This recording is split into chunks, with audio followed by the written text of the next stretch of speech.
Caro colega cardiologista, eu estou aqui com o Dr. Sérgio Kaiser, que é da Universidade do Estado do Rio de Janeiro, e nós vamos conversar sobre prevenção primária de doença cardiovascular. Dr. Sérgio Kaiser, antes de mais nada, muito obrigado por conversar com o cardiologista do Brasil. Nós temos uma gama de pacientes, né, que fazem prevenção primária, né, e uma das coisas que nos preocupa muito é a prevenção primária em diabéticos. A gente sempre, há muito que nós conversamos que o paciente com diabetes é como se fosse um paciente já coronariopata. E aí fica difícil a gente diferenciar entre os diabéticos. O que a gente tem de mais novo em relação à estratificação de risco desses pacientes em prevenção primária com diabetes? Muito obrigado, Bruno. Hoje, na verdade, esse conceito, essa ideia de que o paciente diabético ele tem o mesmo risco de um paciente que já teve síndrome coronariana aguda, uma ideia lançada há vários anos atrás, através de estudos, especialmente do San Antonio Heart Study, um estudo bastante conhecido, onde se verificou essa correlação. Na verdade, os dois grupos de pacientes tinham o mesmo risco. Só que de lá para cá, aperfeiçoou-se muito o tratamento e a prevenção de complicações cardiovasculares, novos medicamentos foram surgindo, novos testes diagnósticos para estratificação de risco foram surgindo e nós percebemos desde então que os registros mais recentes indicam que isto não é um fato.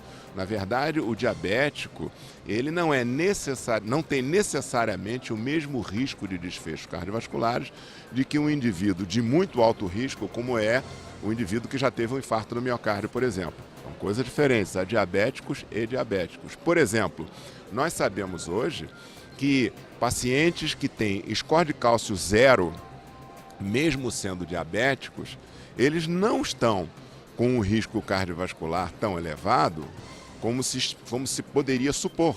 Eles podem ser manuseados de forma, digamos assim, conservadora, com mais tranquilidade, acompanhados ao longo do tempo. E, além do mais, ao longo desses anos, novas propostas terapêuticas foram surgindo. Também agora começam a surgir medicamentos antidiabéticos que têm o potencial de proteção cardiovascular.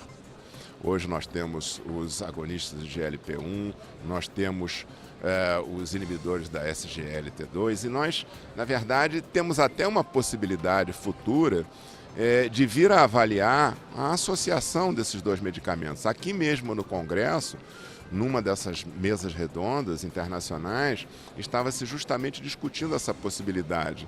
Talvez a dificuldade maior aí seja financiamento.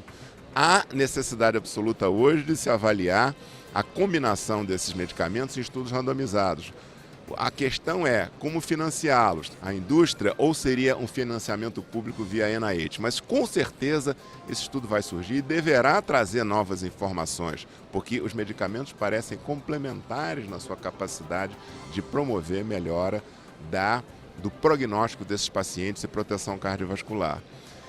Além disso, nós temos hoje uma visão de que o paciente diabético é um paciente de risco e aquela ideia de que é preciso obsessivamente controlar a glicemia, claro que a glicemia é importante, aumenta o risco de doença coronariana, de insuficiência cardíaca, a gente sabe, mas essa visão menos glucocêntrica e mais cardiocêntrica, mais voltado para a complicação cardiovascular, nos levou a certamente ter uma preocupação em tratar melhor esse paciente com estatinas, controlar melhor a pressão arterial desses pacientes. E hoje nós vemos que o diabético, uma vez que adequadamente controlado, adequadamente tratado e aderente à medicação, ele tem um prognóstico muito mais favorável, sem dúvida alguma, e tem uma expectativa de vida com qualidade de vida que antes ele não tinha.